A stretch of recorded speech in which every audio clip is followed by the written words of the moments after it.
স্বাগত দর্শক, একাত্তর জার্নালে আপনাদের সাথে আছে আমি তানিয়া রহমান। সংবাদ পর্যালোচনা ভিত্তিক নিয়মিত অনুষ্ঠানে আমরা খবরের নানান বিষয় বিশ্লেষণ করি।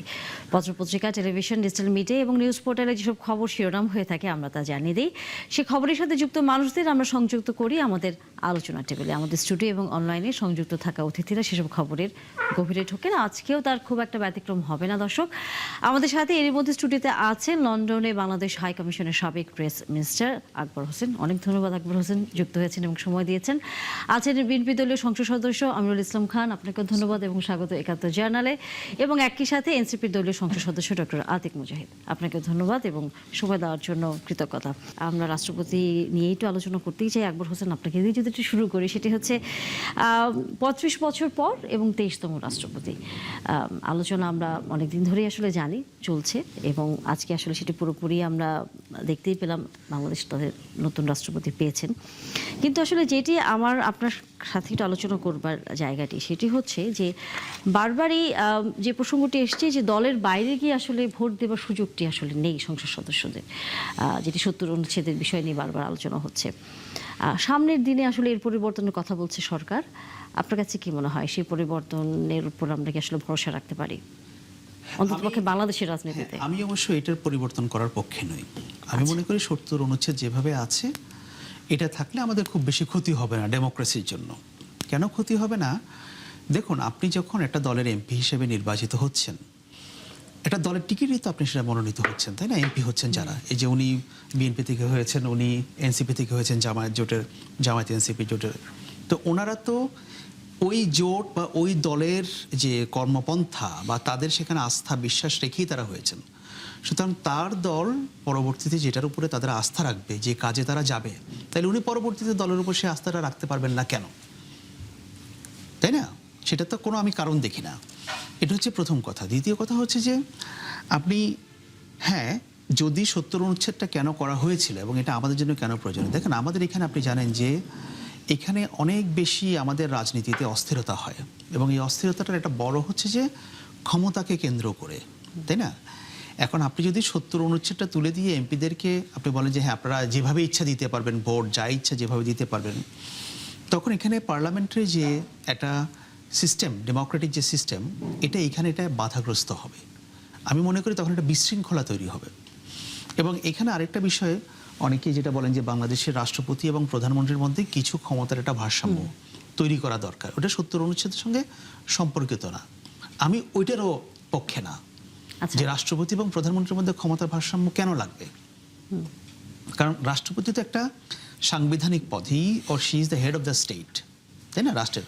আপনি ব্রিটেনে যে একটা সাংবিধানিক রাজতন্ত্র আছে, তাই না, কিং বা কুইন যিনি থাকেন, তো তাদের হাতে কি ক্ষমতা আছে?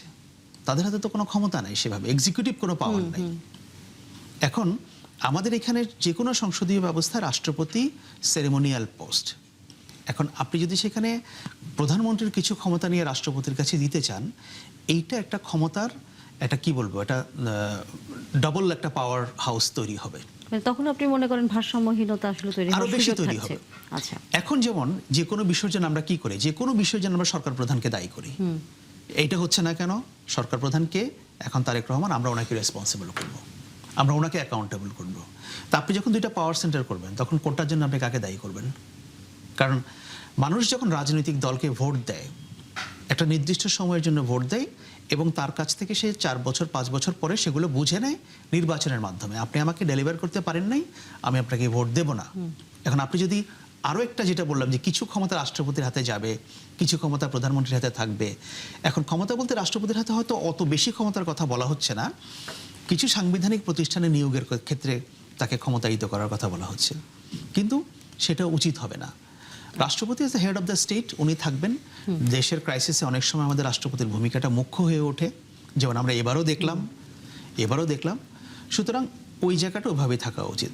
আর ৭০ অনুচ্ছেদের ব্যাপারটা, দেখুন, ধরেন আজকে যদি ৭০ অনুচ্ছেদের মাধ্যমেই এটা যদি পরিবর্তিত অবস্থায় আজকে ইলেকশনটা হতো, আমি মনে করি আজকেও মানে এই যে রাষ্ট্রপতি নির্বাচনে যে ফলাফলটা, যেটা আমরা আগে থেকে জানলাম, এটার খুব বেশি পরিবর্তন হতো বলে আমার মনে হয় না। হয়তো ভোট একটু কম আর একটু বেশি হতো। কিন্তু আপনি যে প্রশ্নটা করেছেন, এটা তো বেসিক কোশ্চেন, যে আপনি তো এমপিদের স্বাধীনতাটা কেড়ে নিলেন, তারা তো ঠিকমতো প্রয়োগ করতে পারলেন না। এখন আমার রাষ্ট্রপতি পদের জন্য কেন আমাকে বাড়তি ভোট দিয়ে বা দলের বিপক্ষে ভোট দিয়ে, দল যাকে মনোনয়ন করেছে, আমিও তো দলের এমপি বা উনি দলের এমপি, মানে আমি বলতে মানে আমি এমপিদের কথা বলছি আর কি, তো উনি দলের উপর আস্থা রাখবেন না কেন? তো সুতরাং আমি এটাকে অপ্রয়োজনীয় মনে করি। ডক্টর আতিক মুজাহিদ, আপনাদের তো আসলে এই বিষয়ে বরাবরই ছিল যে ৭০ অনুচ্ছেদে নানা ধরনের সংশোধন আপনারা চেয়েছেন, এবং একই সাথে এই যে রাষ্ট্রপতি এবং প্রধানমন্ত্রীর ক্ষমতার ভারসাম্যের বিষয়টি আপনারা জুলাই সনদ থেকে শুরু করে সব জায়গায় বারবার বলে এসছেন। আকবর হোসেন যে বিষয়গুলো তুলে এনেছেন তার সাথে আপনি কি একমত? সম্ভবত হওয়ার কারণ নেই, কারণ আপনারা এই বিরোধিতাই করে আসছেন। কারণ এরই মধ্যে একটু যুক্ত করি যে আপনাদের যিনি মনোনীত প্রার্থী অলি আহমেদ, তিনি কিন্তু বলেছেন যে এখানে গণতন্ত্র আসলে পুরোপুরি নিয়ন্ত্রিতভাবে এই নির্বাচনটি হয়েছে। ধন্যবাদ। এটা অনেকভাবে দেখা যায়, উনি একটা ভাবে দেখছেন, ডাইভার্স পার্সপেক্টিভ থাকবে একটা বিষয় নিয়ে। মেনলি আমরা কেন রাষ্ট্রপতির পাওয়ার বাড়াইতে হবে, দ্যাটস দ্য কোয়েশ্চেন, হোয়াই। কারণ আমরা যখন মনে করেন আমরা আগে যেটা ছিল যে বিএনপির কাছে মাইর খেলে মনে করতাম সলিউশন ইজ আওয়ামী লীগ, আওয়ামী লীগের কাছে মাইর খেলে মনে করতাম বিএনপি ইজ এ সলিউশন। তো এখন বাংলাদেশে তো কাঠামোটাই সমস্যা। কাঠামোটা হচ্ছে যে আপনি যদি আপনি ভাইয়েরা সবাই পড়েন যে ফুল কনস্টিটিউশন পড়লে ওয়ান ম্যান বেসিক্যালি, যেটা বলেছে প্রাইম মিনিস্টার শাসিত রাষ্ট্রে কারো কোনো পাওয়ার নাই বেসিক্যালি। যেটা হয়েছে যে আমাদের তো ওই পরিমাণ আমরা সোকল সিভিলাইজ শব্দটা ইউজ করতে চাই না, আমরা ওই পরিমাণ রাজনৈতিক সহনশীলতা বা অন্য দলকে মেনে নেওয়া, সবাই মিলে বাংলাদেশ গড়ার মতো মানসিকতা নাই। আমার দল আসলে আমার দলের সব লোক লাগবে, কারণ আমার দল একমাত্র সই দল, আমার দলের লোকজন একমাত্র পারফেক্ট, যোগ্য অযোগ্য কেউ হয় না, এবং প্রতিটা যে সরকার আসে তার দলের মন্ত্রী সবচেয়ে সেরা মন্ত্রী হয় আর কি। তো এটা হওয়ার কারণে বাংলাদেশি ইনস্টিটিউশন বলতে যে জিনিস সেটা নষ্ট হয়ে গেছে। মানে দলীয় ব্যক্তি হলে কি হয়, তার দলীয় বাস্তবায়ন করতে অনেক সময় প্রফেশনাল হারায় যায়। বাংলাদেশে যেটা হয়, আপনি মেধা বা মেরিটোক্রেসিকে দিবেন নাকি আপনি আপনার ইডিওলজিকে প্রায়োরিটি দিবেন। মেরিটোক্রেসিতে রাষ্ট্র ঠিক থাকবে, বলতেছেন যে মেরিটোক্রেসির মধ্যে যে ইডিওলজির লোক না তা না। তো রাষ্ট্র হলো কিছু ইনস্টিটিউশনের সমষ্টি। তো সেই রাষ্ট্রগুলো ইনস্টিটিউশনগুলো যে ধ্বংস হওয়ার কারণে আমরা কোনোটা আস্থা রাখতে পারি না। একটা রিসেন্ট একটা রিপোর্ট হয়েছে IRI এবং ইনোভেশন, দুইটা রিপোর্টে মানুষ এখনও আর্মির প্রতি আস্থা রাখে। লোকাল ইলেকশনে ফেলতে হবে বা থাকলে ভালো হবে, 70% ফর হোয়াট? As institutions. খেয়াল করেন। কিন্তু এটা তো দায়ভার একটা রাজনীতিবিদদেরও, কারণ তারা তো আসলে সেরকম পরিবেশ তৈরি করতে পারেনি বলে। পলিটিক্স অফ কনসাসনেস আর পলিটিক্স অফ কনফ্লিক্ট, এটা তো পার্থক্য আছে বাংলাদেশের রাষ্ট্রে।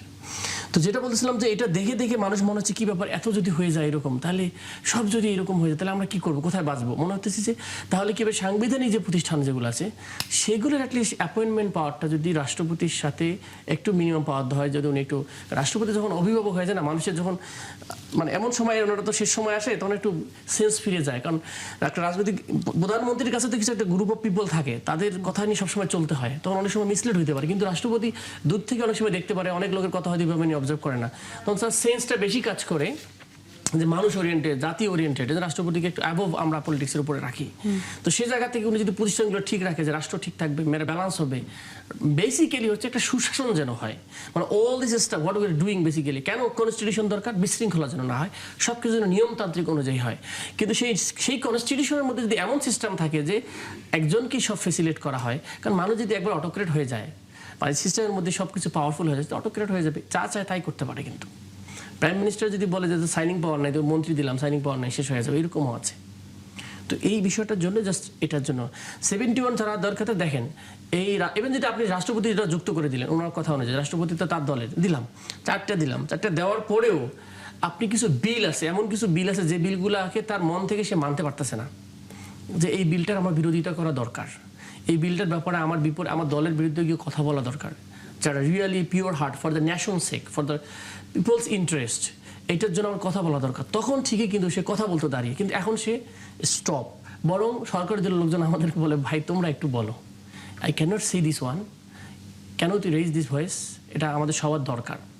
তো বিভিন্ন ইন্টারেস্ট থাকে, আপনার পার্সপেক্টিভে একটা হতেছে কিন্তু বিপরীতে আরেকটা থাকে। তো এই জায়গাটা আরো ভাইব্রেট হতে পারতো আমরা আলোচনার দৃষ্টিকোণ থেকে, তাহলে এটা হলো আমার পার্সপেক্টিভ। আচ্ছা, আমিনুল ইসলাম খান, সেটি হচ্ছে যে এই রাষ্ট্রপতি নির্বাচনের ক্ষেত্রে বিএনপি খুব তাড়াহুড়ো করেছে বলে বিরোধী দল মনে করে, কারণ এখনো তো 90 দিন বাকি ছিল, তার মধ্যে তো আসলে নির্বাচনটা করাই যেত। এই যে সংবিধান সংশোধনের আপনারা যে উদ্যোগটি নিচ্ছেন, আমরা জানি যে সামনের অধিবেশনে সে বিষয়ে আপনারা একটা কমিটিও করেছেন, যেখানে ওনারা অংশ নেননি এখন পর্যন্ত, কিন্তু এই সংবিধান সংশোধনের আগেই রাষ্ট্রপতি নির্বাচনটি করাটা তাদের কাছে মনে হচ্ছে যে আপনারা খুব খুব তড়িঘড়ি করে করছেন, মানে করে ফেলেছেন আর কি। 21 টিভির কলাকৌশলী, সাংবাদিক এবং যারা দেখছেন, ধন্যবাদ সবাইকে। আসলে রাষ্ট্রপতি একটি দেশের অত্যন্ত গুরুত্বপূর্ণ পোস্ট। রাষ্ট্রকে উনি যে ভাষায় বললেন যে উনি একজন অভিভাবক, তো অভিভাবক শূন্য আপনি কতদিন থাকবেন? আপনার যে কোনো সমস্যাই তো সৃষ্টি হতে পারে, সেই সমস্যার সমাধান যদি আপনারা দ্রুত করতে চান তাহলে তো রাষ্ট্রপতি খুবই দরকার। তো এখানে আপনারা যে তড়িঘড়ির তো আমরা খুব বেশি কিছু দেখলাম না।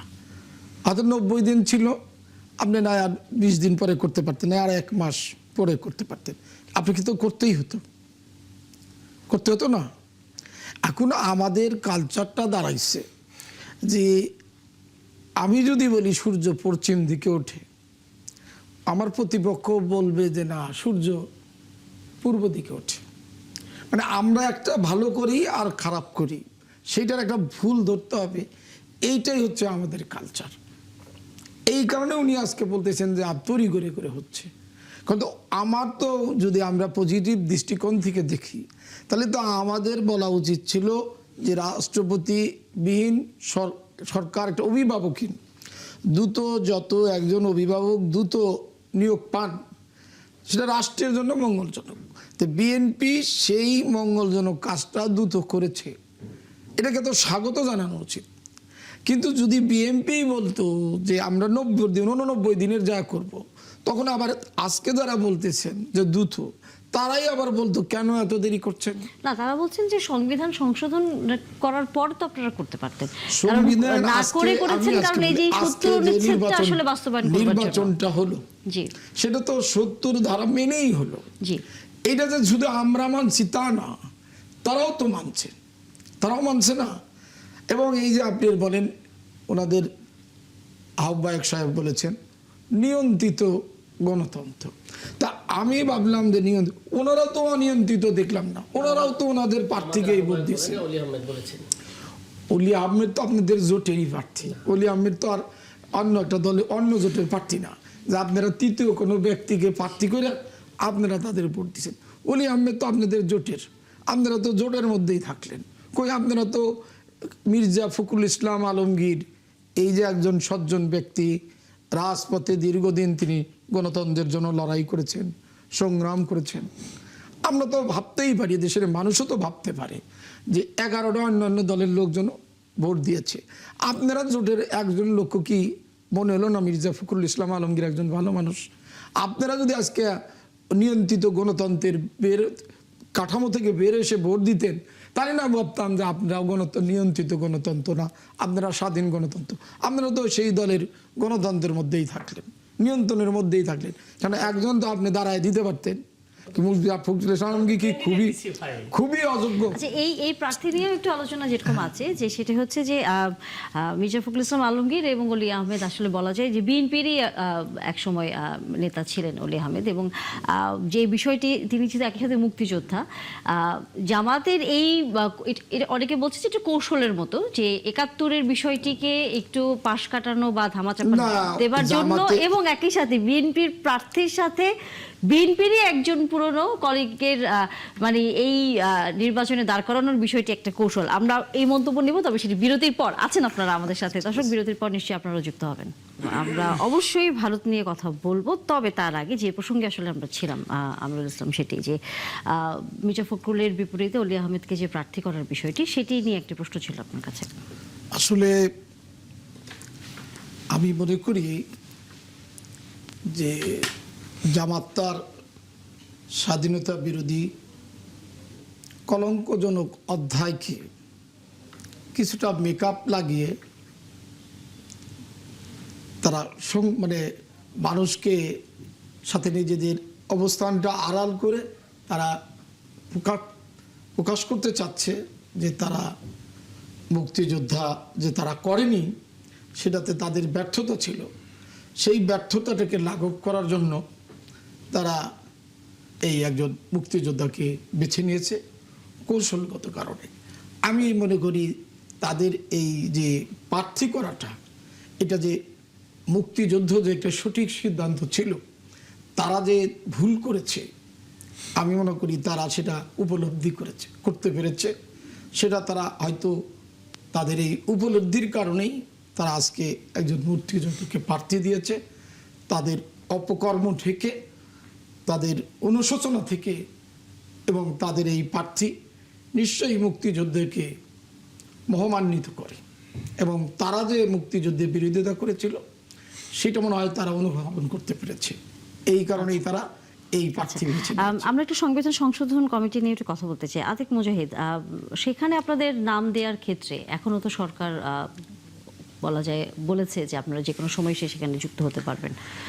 সামনের অধিবেশনে এই বিষয়টি নিয়ে তো আসলে আলোচনা হবে, বিশেষ যে কমিটি করা হয়েছে। Very interesting. আমরা তো শপথই সংবিধান সংস্কার কমিশনের, সংস্কার পরিষদের, সুতরাং আমরা তো যদি সংশোধন বাংলাদেশের 17টা হয়েছে, তাই না, 18তম হবে, এবং বাংলাদেশের এই সংশোধনের 5টা সংশোধন কিন্তু বাতিল হয়েছে, মোটামুটি 5 থেকে 6টা, মানে পুরো কমপ্লিটলি বাতিল করে দিয়েছে, অসাংবিধানিক বলেছে, ইনক্লুডিং 5ম সংশোধনী, যেটাতে খুবই গুরুত্বপূর্ণ বিষয় ছিল এসে বহুদলীয় গণতন্ত্র, আল্লাহর উপর আস্থা ও বিশ্বাস, এগুলো অনেক কিছু জিয়াউর রহমান এসেছেন, সেগুলোকে কিন্তু ভালো ভালো জিনিসগুলোকে বাতিল করা হয়েছে, আনকনস্টিটিউশনাল বলা হয়েছে, বিকজ অফ এই সংশোধন দিয়ে হয় না, কারণ পার্মানেন্সি আসে না, ডেমোক্রেসিকে সাস্টেনেবল করা যায় না। এই জায়গা থেকেই কোশ্চেনটা ছিল আমরা যে বারবার এক সংশোধন করবেন, আবার আরেকজন ক্ষমতায় এসে পুরোটাই আউট করে দেবে।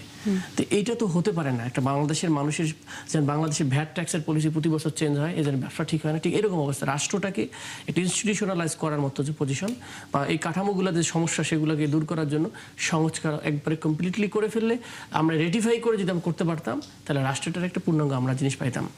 এবং এই আকাঙ্ক্ষাটা, কারণ এইটার আমি অনেক প্রথম সিন্স বিগিনিং থেকে একটা জিনিস বলে আসছি যে এই কনস্টিটিউশনের কিছু ইডিওলজিক্যাল পার্ট থাকে, তার একটা ফিলোসফি থাকে, এটার অনুযায়ী একটা স্ট্রাকচার বানানো হয়। That's the issues. এই বিগিনিংয়ে যে কনস্টিটিউশন ছিল শেখ মুজিবুর রহমানের দ্বারা নির্বাচিত বা যেভাবে হোক, সেটাতে বাঙালি ন্যাশনালিজম, সোশ্যালিজম যেটা ছিল, সেকুলারিজম, এটার ভিত্তিতে ছিল তো, এবং ডেমোক্রেসি, এবং এইটাকে বলা হয় 4 ফান্ডামেন্টালস অফ মুজিবিজম, মুজিববাদের 4টা ধারা। এটার উপর বেসমেন্ট করে এক ব্যক্তিকে সামনে রেখে একটা কনস্টিটিউশন ডেভেলপ করা হয়েছে। সেটাকে এসে আমাদের জিয়াউর রহমান সাহেবই তো চেঞ্জ করে ফেললেন, এই ফান্ডামেন্টালগুলো চেঞ্জ করে ফেললেন। তার মানে কি, ওই জিনিসটা আসলে বাংলাদেশের মানুষকে রিপ্রেজেন্ট করে না। এবং ট্রু যদি স্পিরিট অফ দ্য আপনি 71 বলেন, সেটা সাম্য, মানবিক মর্যাদা এবং ইনসাফ, যেটা আমরা বলছি সোশ্যাল জাস্টিস, সেটা আমাদের ডিক্লারেশনের এপ্রিলের 17 তারিখে যেটা আছে, তাহলে সেটার বেসমেন্ট করেই তো আমাদের কি জিনিসটা কনস্টিটিউশনটা হয় নাই। তাহলে একটা স্পেসিফিক কনস্টিটিউশন হয়েছে, যে কনস্টিটিউশন একটা দলকে সবসময় সার্ভ করে, এই জন্য সবসময় শেখ হাসিনার সময় কনস্টিটিউশনের দোহাইটা দেওয়া হয়তো। তাহলে এই জন্য আমাদের যে থ্রু আউট দ্য 17 বছর কত যে কনস্টিটিউশনের ব্যাপারে কথাবার্তা হয়েছে, আমি যদি কালেক্ট করা শুরু করি, রিসার্চ করা, তাহলে বিএনপির ভাইরে কয়েকদিন আগে বলছে এই কনস্টিটিউশন চলবে না, এটাই সমস্যা, এটাই সমস্যা। এখন ওই জিনিস আবার চলে, কারণটা কি, এখন আমি পাওয়ারে আছি, দ্যাটস দ্য ইস্যুস। তো এই জায়গা থেকে এই কমিটিতে যাওয়ার মধ্যে কারণটা কি, কি করবেন, কি সংশোধন করবেন, আবার নতুন করে চেঞ্জ হবে। আর মেসিজ আপনাদের তো মতামত দেওয়ার সুযোগ থাকছে না, আলোচনা করবার আমার দরকার নেই। আমরা যে জিনিসের জন্য আমাকে রিপ্রেজেন্ট করা হয়েছে, 70% মানুষ আমাকে যেটার জন্য ম্যান্ডেট দিল, আপনাকে আরেকদিন এখানে বলেছিলেন যে ম্যান্ডেট 2 ধরনের, একটা হচ্ছে রিপ্রেজেন্টেটিভ ম্যান্ডেট, একটা হচ্ছে ডিরেক্ট ম্যান্ডেট। ডিরেক্ট ম্যান্ডেট মানে জনগণ বলতেছে, আর people's will say the main thing, জনগণ বলছে এটা 70% আমরা এটা চাই গণভোটের ব্যাপারে। এবং রিসেন্ট যে সার্ভে IRI যেটা করছে জুন মাসে, ওরা যেটা বলতেছে 66% প্রাইম মিনিস্টারকে এন্ডোর্স করছে। ওই একই রিসার্চে যদি কেউ একটু, আমার কাছে রিপোর্টটা আছে, খুলে দেখেন, সেখানে দেখবেন যে 70% বলছে গণভোটে বাস্তবায়ন করা হোক, এগেইনস্ট 70%। তার মানে কি, মোস্টলি পিপল এখনো চায় যে গণভোটে যেটা আমরা আদেশের অনুযায়ী যেটা মানুষ হয়েছে সেটাকে বাস্তবায়ন করা হোক। সবাই ভোট দিয়েছে এবং বিএনপির লোক ভোট দিয়েছে। সরকার তো বলছে বাস্তবায়ন করবে, কিভাবে করবে, গণভোট বাস্তবায়ন করবে না, ওগুলো জুলাই। আপনারা যদি আমাদের সবাই ভুলে যান, গণভোটের আদেশ অস্বীকারও তো করেনি, অস্বীকার করতে পারবে না, অস্বীকার করলে তো সমস্যা। কেন, জনগণের জিনিস রিপ্লে, ওনাদের লোক ভোট দিচ্ছে, ওনাদের বিরুদ্ধে যাচ্ছে, টেকনিক্যালি ওনার তো কৌশল। আজকে আরেক জায়গায় ছিলাম, বলছে we are using the techniques, strategies. Strategy কি, ভোটের আগে আমরা সব মেনে নিয়েছি, ভোটের পর মানব না, দ্যাটস দ্য স্ট্র্যাটেজিস, আমাকে জিততে হবে। সেম থিং করবো সবগুলা, অনেকগুলো অধ্যাদেশ বাতিল করা হলো ইন্ট্রিমে, বলছে আমরা এসে ভালো করতেছে। তাই করতে করতে একদম 4 বছর মনে করেন 7 মাস, 7ম দিনে এটা যা করবে যে উই হ্যাভ বাস্তবায়ন করছি letter by letter. So that's the resolution we have done it. So এই জায়গা থেকে পিওরলি আমার কথা বোঝেন যে এটা কেন দরকার, মানে জুলাইশন চার্টারটাকে আপনি ভাই 24-এর পরের আপনি কেমন বাংলাদেশ দেখতেছেন, আগের স্টাইলে চান? নিশ্চয়ই আমি আগের বাংলাদেশ দেখতে চাই না, আমরা কেউ আগের ঠিক বাংলাদেশ আছে, চাই না, আমি বলি, কিন্তু সেই বাংলাদেশ দেখতে চাই না যে বাংলাদেশে যে পরিবর্তন আমরা আশা করেছিলাম তার চেয়ে তো খারাপ বাংলাদেশ আপনাদের এনসিবির, আমি কোনোদিন টক শোতে বা কোথাও ওই আপনাদের একজন নেতাকে নিয়ে বলাটাই আমি মনে করি না যে তাকে নিয়ে বলার মতো, আমার নেতারা অনেকে হয়তো বলতে পারে, কিন্তু তাকে নিয়ে টক শোতে বা রাজনৈতিক অঙ্গনে কথা বলাই আমি মনে করি যে উচিতটা। আপনি আপনাদের দলের একজন নেতা, না আমি তো বলতে আমার লজ্জা লাগে, নামটা আমি আপনি আমি বলি আপনি নামটা নিজে, উনি যে ভাষা না না আমি এক মিনিট বলতে চাচ্ছি, বললেন আপনি নতুন বাংলাদেশের কথা বললেন, নতুন বাংলাদেশে কি ওরকম কেউ সমালোচনা করে? বিগত 15 বছর যে তারা ফ্যাসিস্ট ছিল তারাও কিন্তু আমাদের দলের নেতা কর্মী সম্বন্ধে এই ধরনের ভাষা ব্যবহার করেন নাই, কিন্তু আপনাদের এই নতুন বাংলাদেশ যারা দাবি করেন তাদের ভাষাটা কি, তাদের কালচারটা কি? ইন্টারেস্টিং। আমরা তো ধরেন আমরা নিজেরাও ঢাকা বিশ্ববিদ্যালয়ে কিছুদিন লেখাপড়া করেছি, উনিও ঢাকা বিশ্ববিদ্যালয়ের ছাত্র, আমরা এখনো আমাদের ঢাকা বিশ্ববিদ্যালয়ের একজন সিনিয়রকে, যারা আমার 1 বছরের সিনিয়র, তাদেরকে আমরা যে দলেরই হোক তাদেরকে সেইভাবে রেসপেক্ট করি। আর উনি নতুন বাংলাদেশ দেখতে চান, আগে ওনাকে ঠিক করতে হন, আপনার দল তাকে ঠিক করুক। ভাই শুনেন, না আমি বলতাম না আপনি নতুন বাংলাদেশ, নিশ্চয়ই নতুন বাংলাদেশ আমরা দেখতে চাই। নতুন বাংলাদেশ দেশনায়ক জনাব তারেক রহমান বর্তমান প্রধানমন্ত্রীর নেতৃত্বে নতুন বাংলাদেশ হচ্ছে, আপনারা আস্তে আস্তে নতুন বাংলাদেশ দেখতে পাবেন। কিন্তু আপনারা যারা নতুন প্রজন্ম, আমি মনে করি যে আপনাদের জাতিকে শেখানোর বিষয় ছিল, কিন্তু আজকে আপনারা জাতিকে আপনাদের নেতৃবৃন্দ যা শিখাচ্ছেন, আমার মনে হয় যে দিন দিন আপনাদের যে মিছিলটা অনেক ইতিমধ্যেই ছোট হয়ে এসেছে। আমার মনে হয় আপনার, আমি পার্সোনালি আমি বলি, যেহেতু আপনি ওই দলের একজন এমপি, আপনাদের ওই নেতাকে আপনাদের এক্সপেল করা উচিত। উনি জাতীয় নেতা সম্বন্ধে বাংলাদেশের কোনো দল বা ব্যক্তি নাই যার সম্বন্ধে উনি বলেন না। আমার মনে হয় তাকে ওনাকে একটু মানে কালচার শেখানো উচিত। ভাই নতুন বাংলাদেশ যদি করতে চান, না নতুন বাংলাদেশে আমরা আলিফের চোখও নাই, সেটাও আমরা দেখলাম তো আপনাদের নেতৃত্বে। নতুন বাংলাদেশের কারো চোখ নাই, কারো পা কেটে ফেলা হচ্ছে, নিজেদের দলের মধ্যে 39 জন নিজেরাই ক্রস করে মারা গিয়েছেন, 153 জন বিএনপির নেতৃত্বে মৃত্যুবরণ করেছে মানুষের রিপোর্ট। আমি ওই জিনিস ওই রাজনীতিতে আমি করতে চাইনি, আমি আপনাকে খুব সো মাচ পজিটিভ টুয়ার্ডস দেখতে চাইছিলাম যে অনেক কিছু আমাদের ব্যাগেজ আছে আমাদের। আপনি সারাদিন রাশেদ সাহেব তো যা ইচ্ছা বলতেছেন, আমরা তারা তো নাম নিতে চাই না, কারণটা কি তাকে আপনি রেখে দিয়েছেন ভাড়া করে, তার পেমেন্টে হচ্ছে যে তুমি এটা সারাদিন বলবা, তাহলে ওটাকে আপনি হয়তো নিজে বলতেছেন আরেকজন দিয়ে খেলতেছেন, আরো রং জিনিস, প্রক্সি ওয়ার, যে ইরান ওর মধ্যে প্রক্সি ওয়ার খেলতেছে। ভাই আমি নাম বলি না, আপনি নিশ্চয়ই বুঝতে পারছেন, তাকে একটু সংযত করেন না, তাকে একটু কালচারাল করেন, পলিটিক্যাল করেন। সংবিধান সংশোধনের যে কমিটি সেই ভাষা বাংলাদেশের রাজনীতিতে ব্যবহার করে, এরকম ব্যক্তি বাংলাদেশের, আমার বয়স তো 56-57 বছর এবং রাজনীতির সাথে 40 বছর, কিন্তু এরকম রাজনীতিবিদ দেই না। আকবর হোসেন, এই যে পরিবর্তন আমরা সবাই বলছি, পরিবর্তন আমরা চাচ্ছি, কিন্তু দিন শেষে আপনার কাছে কি মনে হয় পরিবর্তন আসলেও কি আসলে হচ্ছে, বা আমরা আদৌ চাচ্ছি কিনা? কারণ রাজনৈতিক ভাষা হয়তো পরিবর্তন হয়েছে, সেটা আমরা দেখেছি, কিন্তু যে চিন্তা ভাবনার জায়গাটি, বিরোধী দল যেভাবে হচ্ছে সরকারি দলকে বলে যে নানা জায়গায় দলীয়করণ থেকে শুরু করে অনেক ধরনের সেই একনায়কতন্ত্রের নানা ধরনের বিষয়ের মধ্যে আছে, পুরনো ধারার মধ্যে এখনো আছে হচ্ছে সরকারি দল, এবং যে এই বিষয়টি সংবিধান সংশোধন কমিটিরও আমি একই সাথে প্রশ্নটি করে নিই, যে সংবিধান সংশোধন কমিটি যেটি সরকার করেছে সেখানে যদি বিরোধী দল আসলে শেষ পর্যন্ত না যায়, তাহলে সেটা একতরফা আসলে হয়ে যায় কিনা? আচ্ছা, প্রথমে পরিবর্তনের ব্যাপারটা আসি। দেখুন, আমি বলবো যে পরিবর্তন একেবারে সূচনা হয়নি বা হয়নি সেটা বলবো না, এটা পার্টি ইন পাওয়ার তারাও করছে, যারা অপোজিশনে আছে তারাও করছে। আমরা যদি লাস্ট 6 মান্থসের আমরা ব্যাপারটা দেখি, আমরা দেখতাম কি যখন বাংলাদেশে একটা ইলেকশন হলে একটা সরকার গঠন হয়, তারা বিরোধীদের উপর এমন চড়াও হয়, তাদের হামলা মামলা বাড়িঘরে থাকতে পারবে না। কিন্তু গত 6 মাসে বাংলাদেশে ওইরকম হয় নাই। বিএনপি ক্ষমতা আসার পর জামায়াত বা এনসিপির উপরে একেবারে মামলা দিয়ে ঘর ছাড়া করা ইত্যাদি করা, এগুলো কিছুই করে নাই। হিউম্যান রাইটসের ব্যাপারটা more or less after 5th of August যেটা ছিল, ওটার একটা ধারাবাহিকতা আছে। ফ্রিডম অফ এক্সপ্রেশন, আমাদের মত প্রকাশের স্বাধীনতা, আমরা যে টিভি শোতে যেগুলো কথা বলছি, সোশ্যাল মিডিয়াতে যেগুলো কথা বলছি, পত্রপত্রিকায় যেগুলো হচ্ছে, এখানে সরকার বড় ধরনের কোনো হস্তক্ষেপ করে নাই। 2-4টে যে টুকিটাকি হয়নি সেটা আমি বলবো না, কিন্তু আপনি ওভারঅল এটাকে যদি কনটেক্সটে ফেলেন, এটাকে আসলে বিচ্ছিন্ন ঘটনা হিসেবেই আমি বলতে স্বাচ্ছন্দ্য বোধ করব। অন্যদিকে আমি আসি যে এখানে বিরোধী দলেরও কিন্তু একটা রোল আছে। যেমন ধরেন সরকারের এই 6 মাসের মধ্যে আমরা কিছু বিষয় দেখছি যেগুলো নিয়ে আসলে জনমনে কিছুটা অসন্তুষ্টি আছে, বিশেষ করে জ্বালানি বলুন, ল অ্যান্ড অর্ডার বলুন, এই ধরনের ব্যাপারগুলো নিয়ে আছে। এখন এইখানে আমি বিরোধী দলের ব্যাপারটা, আজকে যদি বিএনপির অপোনেন্ট জামায়াত না বা এনসিপি না হয় আওয়ামী লীগ যদি এখন থাকতো, এতদিনে বাংলাদেশে 10টা হরতাল হতো, 30টা বাস পোড়ানো হতো, কিন্তু বাংলাদেশে এখনো সেটা হয়নি। তো এটার জন্য কিন্তু বিরোধী দল আমি মনে করি কিছুটা ক্রেডিট পায়, কিছুটা অ্যাপ্রিসিয়েশন তাদের পাওয়ার মানে তারা পাওয়া উচিত।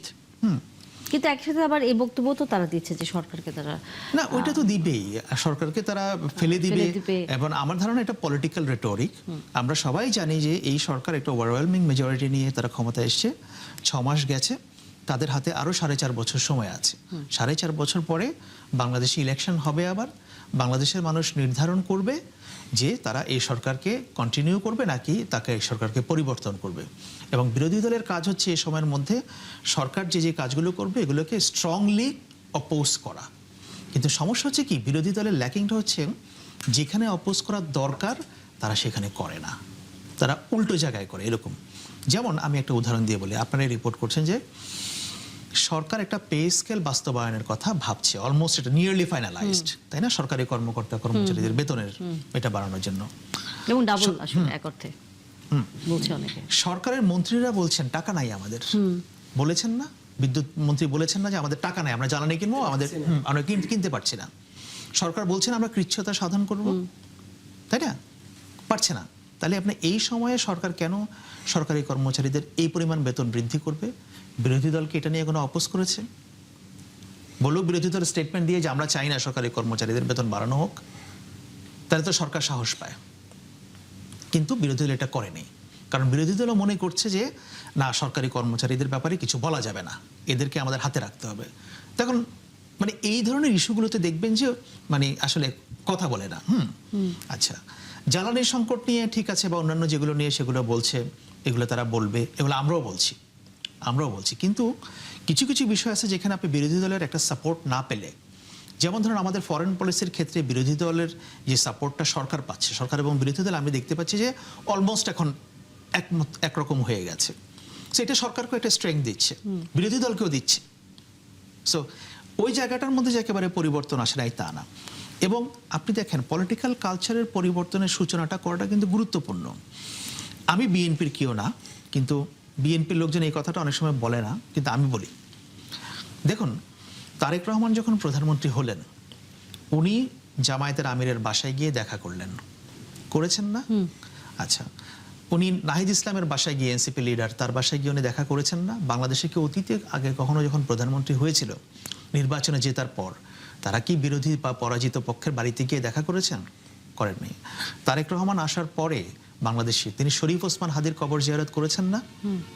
উনি না করলেও তো পারতেন, প্রয়োজন ছিল না তো, কিন্তু উনি করেছেন।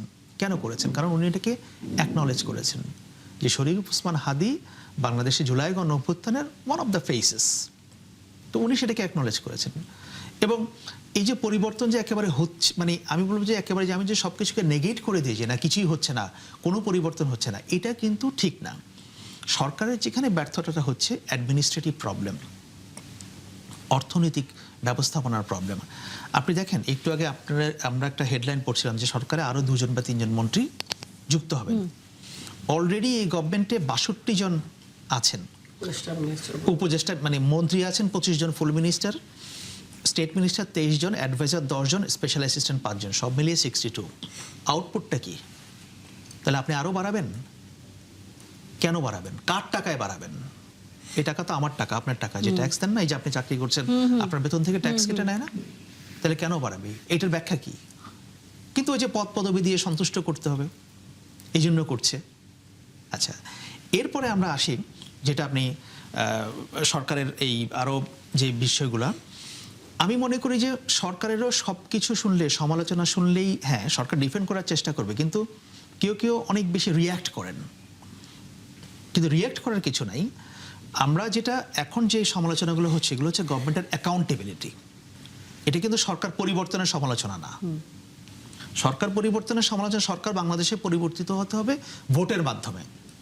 আর যদি খুব খারাপ করে তাহলে তো গণ অভ্যুত্থান মানুষের সামনে আছেই, সেটা আপনার মানুষ ঠিক করে। এই সমালোচনার জায়গায় একটি প্রশ্ন, সেটি হচ্ছে যে আপনি কিছুক্ষণ আগে বলছিলেন যে এই যে জনগণের আসলে যে বিষয়গুলো জ্বালানি থেকে শুরু করে অন্যান্য যে বিষয়গুলো, সেই জায়গায় বিরোধী দলের যতটা সরব হওয়া দরকার ছিল, জুলাই সনদ নিয়ে তারা গণভোট বাস্তবায়নের ক্ষেত্রে সরকারকে যতটা চাপ দেন বা বারবার সামনে বক্তব্যটা নিয়ে আসেন, সেখানে তাদের যে শক্ত অবস্থান আর এই যে জনগণের যে বিষয়গুলো নিয়ে তাদের যে অবস্থান, সেখানে কি আসলে আপনি কিছুটা হলেও দুর্বলতা বা একটু কম ছাড়ের অংশ? হ্যাঁ, আমি সেটা দেখি, কারণ আমি সেটা দেখি এই জন্য যে বিরোধী দল, দেখুন মানে রাষ্ট্র পরিচালনা, এটা আসলে দিন শেষে বিরোধী দলকে জনগণ থেকে কিছুটা হলো দূরে নেয় কিনা। মানে ধরেন আমরা রাষ্ট্র পরিচালনার ক্ষেত্রে কিন্তু অ্যাকাউন্টেবিলিটিটা এস্টাবলিশ করবো সরকারের জন্য।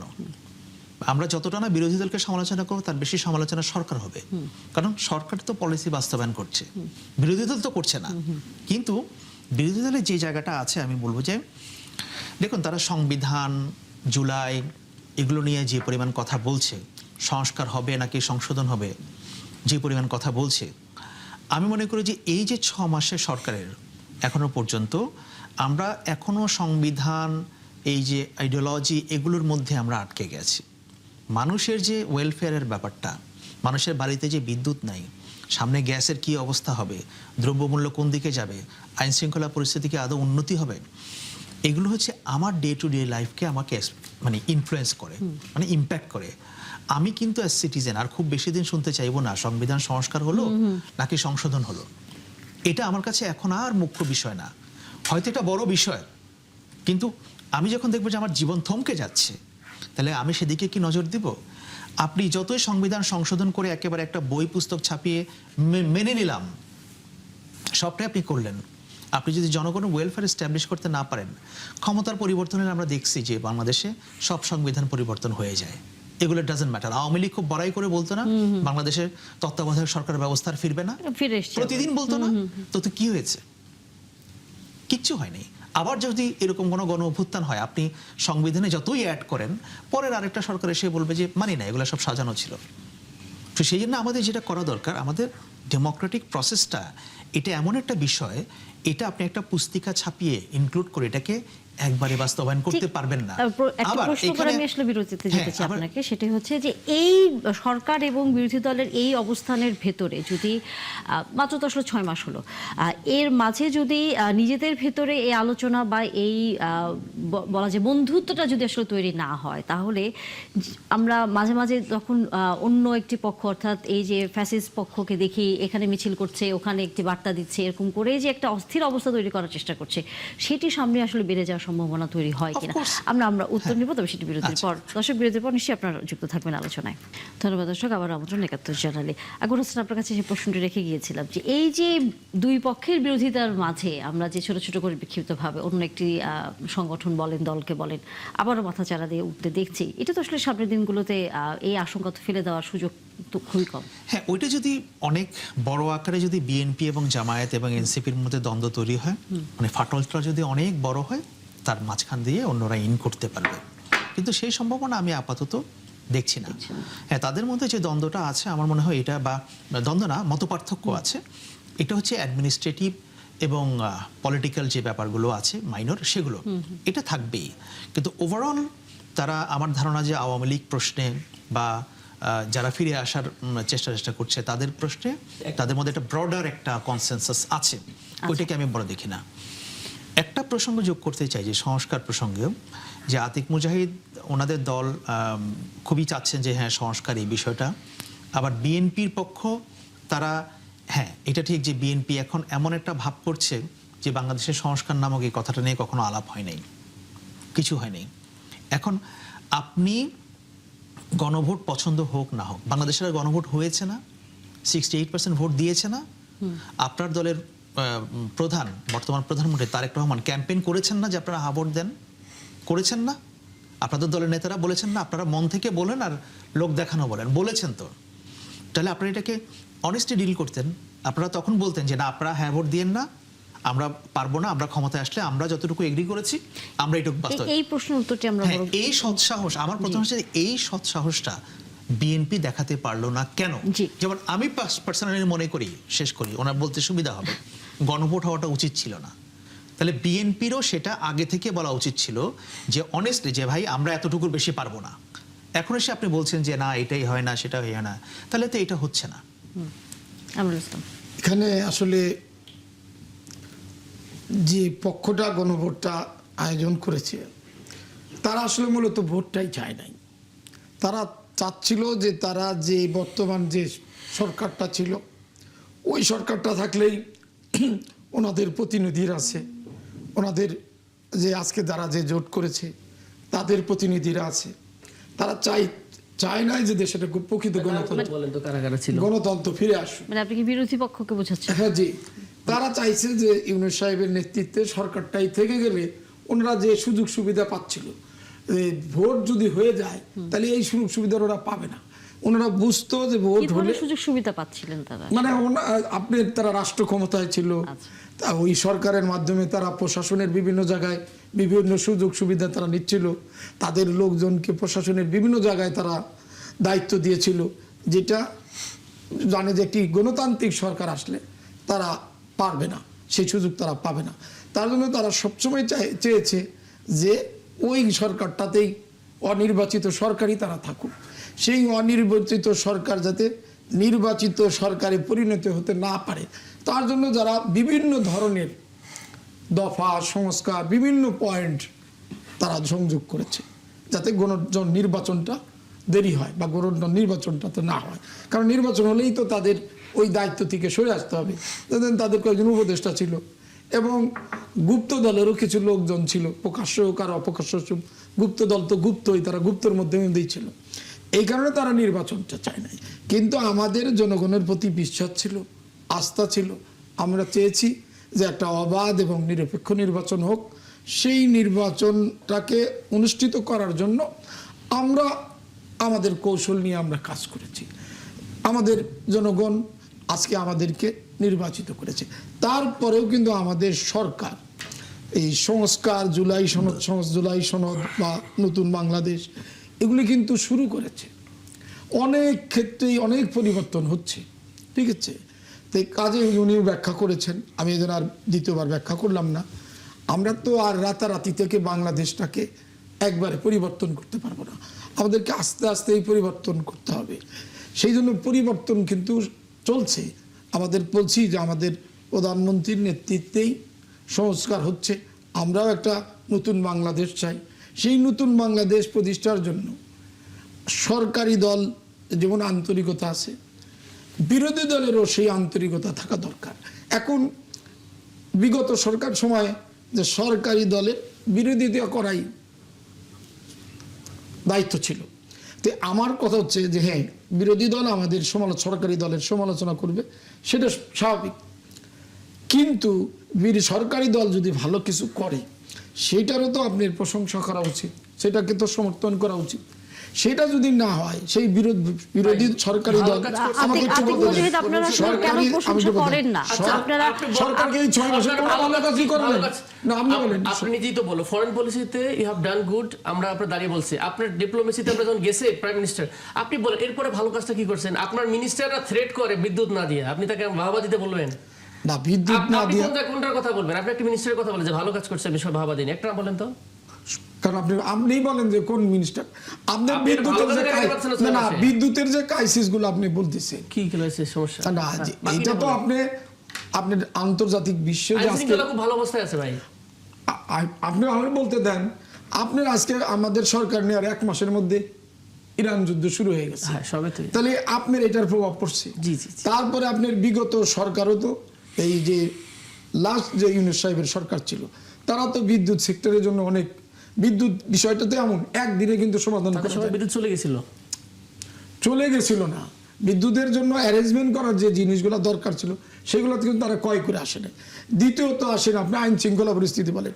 আপনার এই বাংলাদেশে বিগত 15 বছর যে নিয়োগগুলো হয়েছে, পুলিশ বলেন, অ্যাডমিনিস্ট্রেশন বলেন, সব জায়গায় যে নিয়োগগুলো হয়েছে, তারা তো ফ্যাসিস্ট, একদম বাছাই করা ফ্যাসিস্ট নিয়োগ হয়েছে।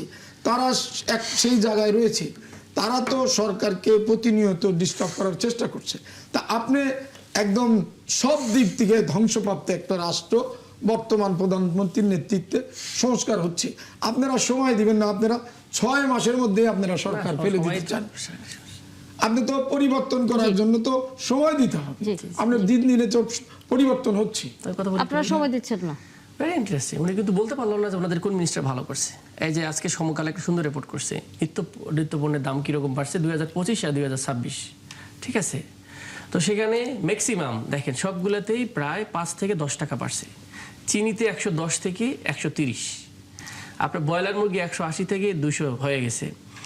ডিম যেখানে ছিল 135 সেখানে 150, গুঁড়া দুধ ছিল 910 সেখানে হচ্ছে 960, হুইল পাউডার 145 থেকে 165, সব জায়গায় অলমোস্ট। প্যারাশুট তেলও 20 টাকা বাড়ছে, এটা রিপোর্ট আছে। আপনি আজকে রেকর্ডটা দেন 1 মিনিট ভাই আপনি শেষ করি। এই দেশে 400 টাকা কেজি কাঁচামরিচ বিক্রি হয়েছে পরিস্থিতির কারণে। ভাই আমি শেষ করি। আপনি যাবেন যেভাবে ঢালাওভাবে বলতেছেন সবই আপনার মানে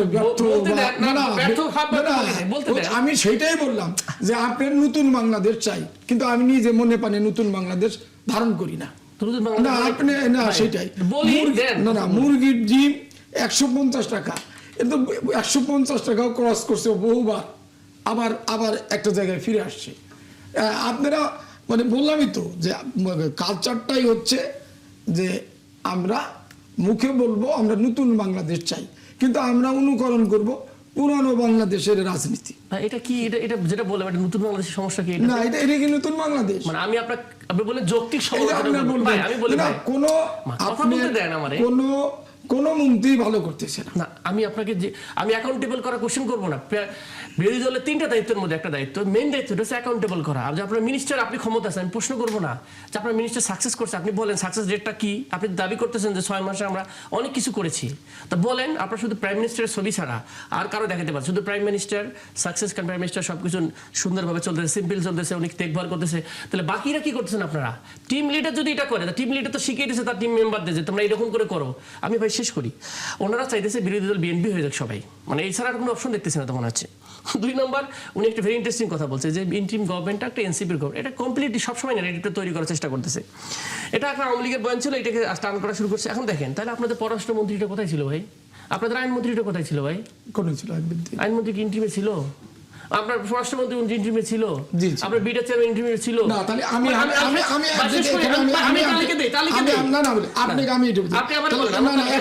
বলি যে তাহলে দেখেন যে বিএনপি নতুন রাজনীতিতে বিশ্বাসী। বিএনপি তো চাইলে নিজের দলের একজন পররাষ্ট্রমন্ত্রী দিতে পারত, তাকে যোগ্য মনে করছে, তাকে রাখছে। এটা কি নতুন রাজনীতি? বিএনপি করলে নতুন বাংলাদেশ, নতুন বন্দোবস্ত, নতুন অন্যরা কিছু আপনি বিরোধী যে একজনকে দিছে না আপনি দিছে সেটা আমরা পজিটিভলি দেখতেছেন, আর যদি না দিত তাহলে আমরা পজিটিভলি দেখতেন। এটা নতুন বাংলাদেশ না, একদম নতুন বাংলাদেশ না। আমি শেষ করি, এই একদমই খুবই নতুন বাংলাদেশ। কারণটা হলো কি, যদি আপনারা যেটা বলবেন সেটা হলো নতুন বাংলাদেশ, আর আমরা যদি নতুন বাংলাদেশের জন্য কিছু করি আপনাদের দৃষ্টিতে সেটা নতুন বাংলাদেশ হবে না, সেটা পুরাতন বাংলাদেশই থাকবে। আপনি আর্গুমেন্টে জায়গায় আসেন, তথ্যভিত্তিক আসেন। আমি একটা উদাহরণ দিই, ওনারা যে বলতেছে যে প্রচন্ড পরিমাণ ধরে এনসিপি তো লোকই নাই আসলে, বলে জামাত বা অন্য দলে যেটা 11 দল বলতেছে। একটা উদাহরণ দিই, আপনি জাহাঙ্গীরনগর বিশ্ববিদ্যালয়ে সাদা দল আর নীল দল ধরেন। সাদা দলে হলো 57 থেকে 60 জন লোক, নীল দলের হচ্ছে 800 জন লোক। উনি কোথায় ওখানে মানে 800 জন বাদ দিলেন, ওনার আছে 60 জন, ধরলে ওখানে জামাতের 5 জন লোকই সব দখল করে ফেলছে। উদাহরণ যদি আপনি argument for the sake of argument, আপনি এনএসআই 75% ছাত্রলীগের প্যাডে এক্সিস্টিং করতেছে না, আপনি তো লোকে খুঁজে পাইতেছেন না। আপনি এবার উল্টা আবারও বলছেন যে আপনারা যে কজন বাংলাদেশপন্থী জুলাইপন্থী সবাই মিলে আছেন, সে কটাকে ভাগ করে আপনি যেভাবে টেকিং করতেছেন পুরো রাষ্ট্রটাকে, এটা এরকম করে যায় না ভাই। সুতরাং আপনার মেইন জিনিস ফোকাস করতে হবে যে কাকে আপনি কি করতে চান রাষ্ট্র গঠন করতে। সুতরাং এই ইন্টারিম গভর্নমেন্টকে এটা একটা এনসিপির গভর্নমেন্ট করাটা একটা রং জিনিস, এটা বরং ঘাড়ে ইউজ করে আমাদের। বরং ইন্টারিমের অনেক লোক আছে, ম্যাক্সিমাম বিএনপি পারপাস। আপনি অনেক যদি বলেন, আমি এটা নাম বলতে চাই না, ঠিক আছে, নাম বলতে চাই না, আপনার লেফটেন্যান্ট কর্নেল, আপনার অমুক সাহেবের বন্ধু হন, এরকম 5 জনই তো পাওয়া যাবে। তো এটাকে আর ভাগাভাগি করার ইস্যু না। আমরা দেখেছি একজন নেতা তিনি বলছিলেন যে সাবেক একজন উপদেষ্টা বিএনপি সরকারকে আসলে জিতানোর ক্ষেত্রে এক ধরনের সহযোগিতা। হ্যাঁ, এটা দিলারা যেমন বলেছেন, দিলারা বলেছেন যে আমি ধরেছি অমুকে। তো এরকম অসংখ্য, ওনারা যেটা স্বীকার করবে না, কারণটা কি নতুন বাংলাদেশ তো এটা নতুন বাংলাদেশে ওনারা যেটা করবে এটা নতুন, অন্যরা যেটা করবে সেটা নতুন না। তা আমরা যেটা বলতেছি ভাই, আপনারা যেভাবে বলার চেষ্টা করতেছেন যে মেইন জায়গাগুলো করেন, সচিব থেকে শুরু করে সব জায়গায় আপনারা অনেক কিছু বলার চেষ্টা করতেছেন। আপনারা যদি অনেস্টলি বুকে হাত দিয়ে বলেন, আপনারা এখন 61টা ডিসি বা 63টা ডিসি, এটা কারা? আপনার প্রো গভর্নমেন্ট সাপোর্টার না হলে কাউকে দেওয়া হয়নি। আপনার ডিসি এসপি যারা আছে, কারণ আমরা আমাদের এলাকাতে চিনতেছি কারা কারা কি অবস্থা, কোন পজিশনে কোথায় ছিল, কোন ভাই আমি এটা খারাপ ভালো বলতেছি না, আমি বলছি আপনি আমার কথাটা শোনার চেষ্টা করেন। আমার কথা হচ্ছে আপনি গভর্নমেন্টে গেছেন, আপনি বলছেন আপনার প্ল্যান আছে, আপনাকে সেটা ডেলিভারি দিতে হবে। আপনি যদি ডেলিভারি না দেন তো আপনার বিরুদ্ধে তো আমি বলবো ভাই, কারণ আপনি বলছেন যে আমি গুড গভর্নেন্স দেবো, আমি ভালো গভর্নমেন্ট দেবো, আমরা মেজরিটি নিয়ে আসছি, মেজরিটি জনগণ আপনাকে দিছে মানে কি, আপনাকে এই অধিকার দেন যে আপনি দেশকে নষ্ট করে ফেলবেন, আপনাকে এই অধিকার দেন যে আপনি সবসময় খারাপ করতে থাকেন, আপনাকে বিরুদ্ধে কেউ বলা যাবে না। আমরা সবাই মিলে যদি এইটা দিয়ে থাকে আপনাকে, তাহলে রাষ্ট্রটাকে আপনাকে ভালো মতো চালাবে। বলে 6 মান্থ কোনো সময় হয় না, তাহলে কত মান্থ সময় দিলে হবে আপনাকে বলেন আমাকে, যে ভাই আমাকে 1 বছর কিছু বলবেন না, তাহলে আমরা 1 বছর আপনাকে বলবো যে 1 বছর আমরা কিছুই করব না, নতুন বাংলাদেশে আমরা ওয়েট করতেছি, আপনারা বাংলাদেশে জুলাই সনদ বাস্তবায়ন করবেন, আপনার মানুষকে ন্যায্য পরিমাণ খাবার কম মূল্যে দিবেন, গ্যাস টেস্ট দিবেন। আজকে আপনি দেখলেন যে 900 কোম্পানি বন্ধ হয়ে গেছে গ্যাসের অভাবে, ওগুলো দিকে গেলামে না, মানে ওনার যে কতটা সাকসেস, নতুন বাংলাদেশের সাকসেসটা একটু বলার খুব ইচ্ছা ছিল। আপনি যে বলতেছেন, আমি আপনাকে তো আর বললাম যে এই যে বিসিএস যে অফিসারগুলা গত 15 বছরে যারা নিয়োগ হয়েছে, সেখানে কি ধরেন বিএনপির সাথে যাদের মিনিমাম সম্পর্ক ছিল, পারিবারিকভাবে দাদা হয়তো বিএনপি করতো বা তার বাড়ির পাশে বিএনপির কেউ বসবাস করতো, এমন লোক কিন্তু চাকরি পায় নাই।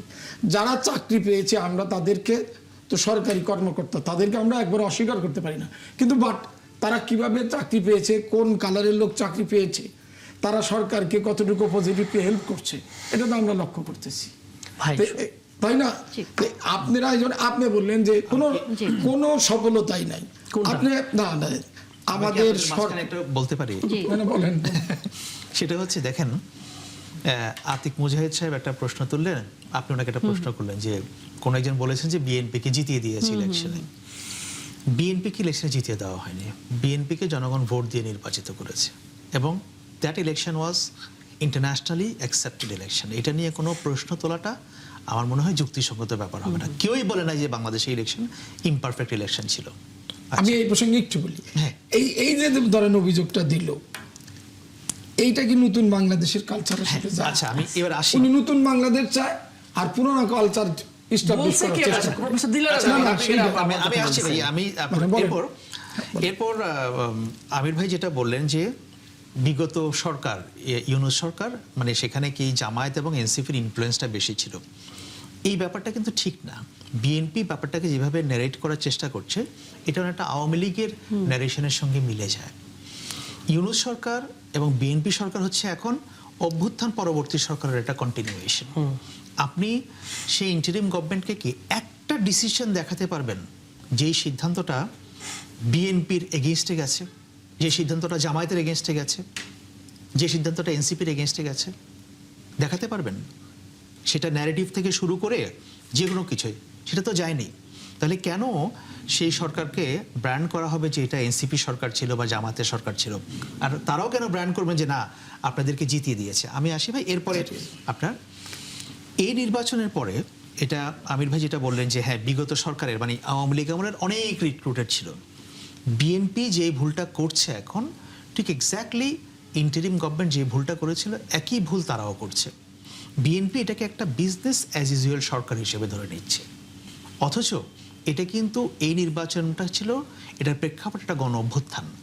এখানে এসে যেরকম খোল নলচে বদলে ফেলতে হবে, বিএনপি কেন জানি এই সাহস, ইন্টারিম তো করেই নাই, আমরা ভেবেছিলাম যে হয়তো বিএনপি সেটা করবে, বিএনপিও কেন জানি খুব স্লো যাচ্ছে, গো স্লো, এবং কেন জানি মনে হয় কি তারা সাহস পাচ্ছে না, এবং মনে হচ্ছে যে খুব একটা স্মুথ ট্রানজিশন অফ পাওয়ার হয়েছে, এখন আমরাও আস্তে ধীরে যাব, সবাইকে অ্যাকোমোডেট করতে হবে। ঠিক আছে, আপনার দর্শনটাকে আমি খারাপ মনে করি না, কিন্তু আপনার যখন রাষ্ট্রকে আপনি ফাংশনাল করবেন, আপনাকে তো সরকার চালাতে হবে না আগামী 4.5 বছর। তো এই যে আজকে দেবপ্রিয় ভট্টাচার্যের একটা ইন্টারভিউ আমি দেখলাম প্রথম আলোতে, তিনি বললেন যে আমলাতন্ত্র ইন্টারিমকে যেরকম স্লো করে দিয়েছিল বিএনপিকেও করে দিয়েছে, কিন্তু বিএনপির তো সেই ড্রাস্টিক অ্যাকশনটা দেখা যাচ্ছে না।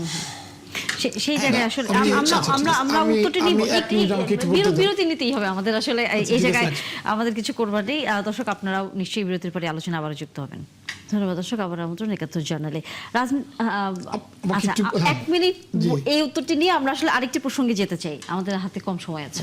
না ওই যে দুইটা পয়েন্ট আমি, উনি যে মানে যে ইন্টারিম গভর্নমেন্টের সময় জামাত বা গুপ্ত দল বা এনসিপির লোকজন ছিল না, আমি নিজে নির্বাচন করেছি, আমি আমার সেট আপটা নির্বাচনের দিন দেখেছি যে প্রত্যেকটা ভোট সেন্টারে presiding officer, OC, AC land সব জামাতের পক্ষে কাজ করেছে এবং এমনভাবে সাজানো আমি দেখছি যে আমার চোখের সামনে আমার ভোটটা নিয়ে যাচ্ছে, কিন্তু সেট আপটা এমন যে আমি তখন আমার মানে অসহায়ের মতো দাঁড়িয়ে থাকা ছাড়া তেমন কোনো অবস্থা ছিল না। আর উনি যে বললেন যে ওই একজন উপদেষ্টা উনি বলেছেন বিএনপিকে জিতিয়ে দিয়েছি, উনি যদি এটা বলে থাকে আপনাদের তো উচিত তাদের বিরুদ্ধে মামলা করা, কারণ উনি এই নির্বাচনটাকেও তো তিনি প্রশ্নবিদ্ধ করতেছেন। তাহলে আপনাদের উচিত, আমরা নয় জিতছি ধরে নিলাম আমরা জিতছি, তা আপনাদেরকে হারিয়ে দিয়েছে, তাহলে আপনারা তার বিরুদ্ধে মামলা করেন, সেটা তো করতেছেন না। কারণ আপনারাও তাদের কাছ থেকে বেনিফিট নিয়েছেন এবং সেই জন্যই আপনারাও তার বিরুদ্ধে কোনো কথা বলছেন না।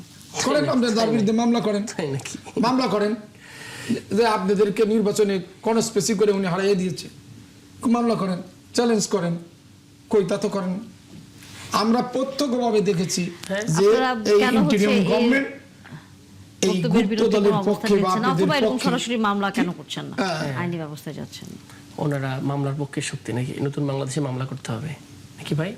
আপনারা না, আপনি যদি বলতে পারেন যে নতুন বাংলাদেশের নির্বাচনে হেরে যাওয়ার পরে যদি বলেন যে একজন উপদেষ্টা জিতিয়ে দিয়েছে, ক্লিয়ারলি বলি ভাই, ইস্যুটা হচ্ছে রেজওয়ানা হাসানের একটা বক্তব্য নিয়ে যে আমরা এক্সট্রিমিজম যেন না আসতে পারে সেটার জন্য আমরা কাজ করেছি। That's the problem.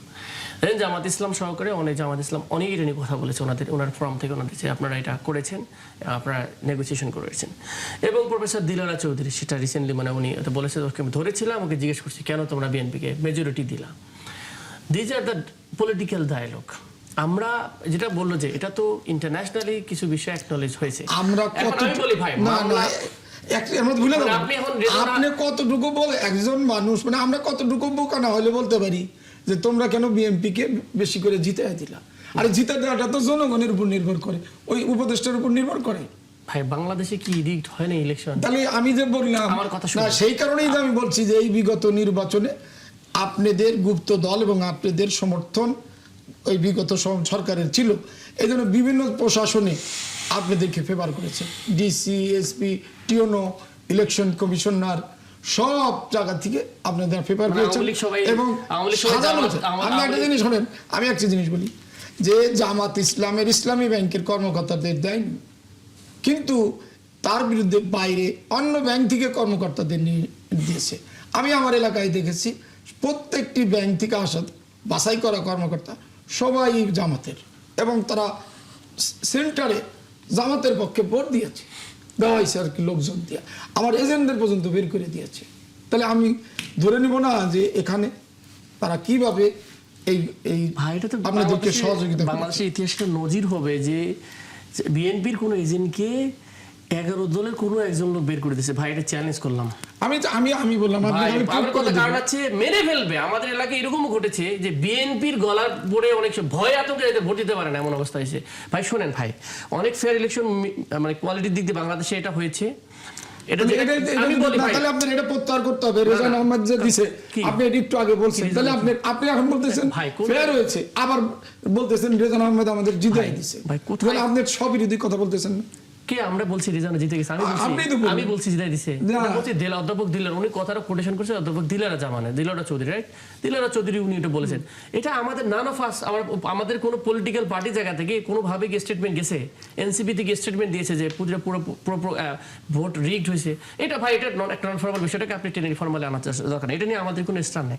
আমাদের এটা ভোটের ব্যাপারে অবজারভেশন আছে, কিছু জায়গায় ডিলে করছে ইলেকশনের রেজাল্ট দিতে। আমার এলাকায় 3:30টার সময় আমার রেজাল্ট দিছে, আটকায় রাখছে, সব বিএনপির লোক আসি ডিসি অফিস ঘিরায় রাখছে, রেজাল্ট দিতে দিবে না, বুঝতে পারছেন? তো ওনারা দেখছে হেরে গেছে, এখন মনে চেষ্টা করে। আবার যখন দেখছে 12টার পর বিএনপি জেতা শুরু হয়েছে, হঠাৎ করে মনে হচ্ছে এটা তাহলে নিতে হবে। এরকম অনেক জায়গায় এটা হয়েছে। ভাই আপনি এটা বলতেছেন আমার ফলাফল, আমার সবগুলি ফলাফল আমি 8টার মধ্যে পেয়েছি যে আমি জিতে গেছি অনেক ভোটে, কিন্তু যখন ডিক্লেয়ার হচ্ছে আমার এলাকায় আমারটা ডিক্লেয়ার হচ্ছে না, জামাত ডিক্লেয়ার হচ্ছে, এবং যেগুলো জামাত বেশি পেয়েছে সেগুলো আমাকে ডিক্লেয়ার করছে রাত এখন আমি দেড়টার পরে। এখন এটা নিয়ে আলোচনার কোনো টপিকে না, আমাদের টপিকটা ছিল যেটাতে ছিল আমাদের বেসিক্যালি বিরোধী দলকে একটা দুর্বল বিরোধী দল হচ্ছে না, বিরোধী দলকে অনেক প্রত্যাশা করছিলাম খুব ভালো। আর আমি যখন বললাম যে আপনার কোন মন্ত্রণালয় ভালো করছে, হ্যাঁ 6 মাসে কি সবকিছু ভালো হয়ে যায়, তাহলে কোনটার কথা বলবেন? না কোনটা ভালো, আপনি আমারে বলেন, আপনি শিক্ষার কথা বলেন, ধরুন একটা করে ধরি। আপনি শিক্ষা এবার কি নকল হয়েছে? বলেন নকলে আসেন না নকল মুক্ত, যে শিক্ষা প্রতিষ্ঠানে যে নকলের প্রচলন ছিল, এই আমাদের এই গভর্নমেন্ট আসার পর এইবার যে পরীক্ষাটা হলো নকল হয়েছে। আমি বলি, শেষ করি না। আপনারা কোনোটাই ভালো দেখতে পাচ্ছেন না। আমরা হয়তো এভাবে আলোচনা করলে আরো হয়তো অনেক দূর যাবে, কিন্তু দিন শেষে আসলে ওই পাল্টাপাল্টি বক্তব্যের জায়গায় যাবে। আমরা একেবারে এই প্রসঙ্গটি বাদ দিয়ে আরেকটি গুরুত্বপূর্ণ প্রসঙ্গে, যদি আমাদের হাতে খুব সময় কম, সেটা হচ্ছে ভারত সফরটি।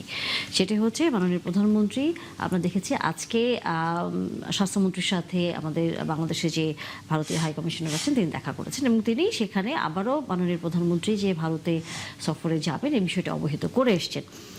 কিন্তু আমরা বারবারই বলেছি, অর্থাৎ বাংলাদেশ বলেছে যে অনুকূল পরিবেশ না হলে সেই সফরের বিষয়ে এখনো বাংলাদেশ সিদ্ধান্ত নেয়নি। যতটুকু সম্ভব 22-23 তারিখের দিকে মাননীয় প্রধানমন্ত্রীর এই বিমস্টেকে যোগ দেওয়ার একটি সম্ভাবনা বা তারিখ হয়তো হতে পারে, এরকম একটি কথা এর আগে ছিল। 2 দিন পরে আসলে সেই 22 তারিখ হতে যাচ্ছে। সেখানে এখন বাংলাদেশের আসলে যদি অবস্থানটা জানতে চাই, মাননীয় প্রধানমন্ত্রী ভারত সফরে যাচ্ছেন কি যাচ্ছেন না? এইটা আমি অ্যাকচুয়ালি বলতে পারবো না যে যাচ্ছে কি যাচ্ছে না, সঠিক তথ্য আমার কাছে নেই। কিন্তু সরকারের পক্ষ থেকে যেটা বলা হয়েছে বা আমরা যেটা নিজেরাও প্রত্যাশা করি, যে আমরা একটা স্বাধীন দেশ, ছোট হোক বা বড় হোক আমাদের একটা আত্মমর্যাদা আছে, আমরা সেই আত্মসম্মান বজায় রেখে আমরা সকল দেশের সাথে আমরা বন্ধুত্বপূর্ণ সম্পর্ক রাখতে চাই। অর্থাৎ সেই মর্যাদা, আমাদের সেই অধিকার যদি সমন্বয় থাকে, তাহলে নিশ্চয়ই আমাদের কোনো দেশের প্রতি প্রতিহিংসা নেই যে আমরা পার্শ্ববর্তী দেশে যাব না। অবশ্যই যাব, তারা আমাদের পার্শ্ববর্তী বন্ধুবর্তী দেশ, কিন্তু আমাদের আত্মমর্যাদা সম্মান বিসর্জন দিয়ে নয়। আচ্ছা, আতিক মুজাহিদ, আপনার কাছে কি মনে হয় মাননীয় প্রধানমন্ত্রীর আসলে এই বিষয়ে সিদ্ধান্ত নেওয়াটা, যাওয়া বা না যাওয়ার ক্ষেত্রে কি হলে পরে বাংলাদেশের জন্য আসলে সেটা ভালো হবে? আমি ভেরি ইন্টারেস্টিং বলি, ইন্ট্রিমের সময় একটা জিনিস বাতিল করা হয়েছে, বিদ্যুৎ করিডোর প্রকল্প বাতিল করেছিল। আমরা আলোচনা শুনতেছি এটাকে ইন্ডিয়া আবার রিসার্ফেস করার চেষ্টা করতেছে, এবং তারা মাল্টি ডাইমেনশনাল স্পেস থেকে বিএনপিকে পুশ করতেছে যে বিষয়গুলোকে তারা যেন আবার করে। তো আমি যে একটা প্রস্তাবনা দিই, ভাই তো নতুন, আমরা টু বি অনেস্ট আমরা বাংলাদেশকে পরিবর্তন দেখতে চাই, সবাই মিলে কাজ করতেছে বাংলাদেশে, আমরা সবাই থাকি আর কি বাংলাদেশের স্বার্থে। আমাদের কয়েকটা জায়গায় পলিটিক্স অফ কনসাসনেস দরকার। সেটা হলো সাপোজ জ্বালানি সেক্টর, ফরেন ইস্যুস এবং সিকিউরিটিতে, এইটাতে আমি মনে করি সরকারি দল, বিরোধী দল বা আরও পলিটিক্যাল পার্টি, এটা ন্যাশনাল 13-15-20 জনের লোক হতে পারে। প্রাইম মিনিস্টার মনে করলো যে আমি এখন ইন্ডিয়ার সাথে আমাদের ন্যাশনাল ইন্টারেস্টের বিষয়ে যাচ্ছি, আপনাদের সাথে আমি জাস্ট বসতে চাই, কথা বলতে আমরা কী করতে পারি for the sake of national, কিছু জিনিস ন্যাশনাল ডিভিশন হওয়া যাবে না, এই জায়গাটা থেকে বললাম। তাহলে কি হবে, এখন আপনি ইন্ডিয়া যাচ্ছেন, আমাদের কয়েকটি ইস্যু আছে, আমাদের তিস্তা চুক্তি আছে, অনেকগুলো গঙ্গার অনেকগুলো ইস্যু আছে যেগুলোকে আবার রিটার্ন করতে হবে, আমাদের ন্যায্য দাবি আছে। দেন ইন্ডিয়া তো বরাবরই চাবে তাদের ইন্টারেস্টটা নেওয়ার জন্য। এবং আমি আজকে একটা ছবি দেখেছি আমাদের আমির খসরু মাহমুদ সাহেবের সাথে, এটা যদি আগে নাও রিসেন্ট ছবি, আর সরি টু সে একজন আমাদের one of the top minister, তার সামনে যে অ্যাপ্রোচে ছবি এসেছে, আমাদের ইন্টারমিডিয়েট চেয়ে মাস বেটার আমরা দেখেছি অনেক ডিল করার ক্ষেত্রে।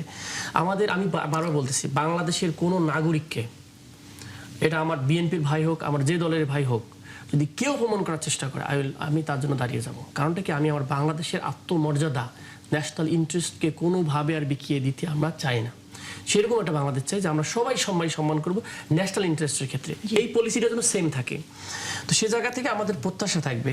এই জিনিসটা একটু কেন যদি মনে হচ্ছে কারা ঘুষে, কেন এরকম হলো? কয়েকদিন আগে বললো পরিবেশ তৈরি হয়নি, পরিবেশ তৈরি করতে হবে ইন্ডিয়াকে, আবার আজকে যদি বলছেন যে যায় কাল পরশু এরকম বিমস্টেকে, এটা অবশ্যই প্রাইম মিনিস্টার যাওয়ার আগে খুবই ভালো মতো অ্যানালাইসিস করে সবার সাথে সব বিষয়ে কথা বলে, যদি বলছে যে বিরোধী দলের সাপোর্ট দরকার, আমরা বড় বলছি বাংলাদেশের রাষ্ট্রের ইন্টারেস্টের স্বার্থে যদি কোনো কিছু বড় দরকার হয়, we will support Prime Minister for the cause of national interest. জি জি, অবশ্যই। আকবর হোসেন, একদম আধা সেকেন্ড আসলে আমাদের হাতে সময় নেই। হ্যাঁ, বাংলাদেশ তো বলেনি যে এই সফরে যাবে না, বলছে এখন পরিবেশ নেই। আমার ধারণা যে এই সফরের একটা পথ মানে যে কোনো সময় মিউচুয়াল আন্ডারস্ট্যান্ডিং এর মাধ্যমে খুলতে পারে, এনি টাইম এটা হতে পারে। অবশ্যই আমরা আসলে চাই যে যেই ধরনের সমস্যার মধ্য দিয়ে আছে ভারতের সাথে বাংলাদেশের সম্পর্ক সেটি মিটে যাক।